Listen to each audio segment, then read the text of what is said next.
Hə, 20 manat. hə, Yoxsa Yumiko Market'in qutusu. Bunun içində hədiyyə var. hə. Olmaya da bilər, ola da bilər, o boşda ola bilər, Hə. hədiyyənə də ola bilər. Yoxsa 20 manat. İkisindən birini seçə bilirsiniz. Ya bunu seçirsiniz, ya 20 manatı seçirsiniz. Amma bu boş da ola bilər. Elə 20 manatı uşaqlarıma şey alım. Nə? Ay oynayalım da Hə, yazdıqdılar. onu da götürün. 20 Hə. manatı. Baxmaq istəyirsiniz içində nə var? Hə, Birdən 50 manat çıxsa içində. nə bilim.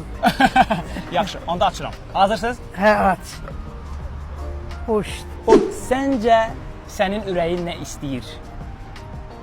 Yaxşı fikirləş. Dosta zəng eləyə bilərsən. Hansı? Sən dəqiq? Hə. Dəqiq. Hə. Gəl belə eləyək. 25 manat eləyirəm bunu, amma qutunu seçmirsən. Ya. Dəqiq. Amma boş da çıxa bilər ha. Bu manipulyasiya da ola bilər. Olsun. Doğrudan. Hə. Boş çıxsa 30 manat yaxşı. 30 manat. Bax da. 30 yoxsa qutu? Ya qutu. Dəqiq. Hə. Yaxşı. Açım. Rahat. Fənər. Atkırvalka, fənər gün işığı ilə işləyir. Sağ ol. Sağ ol.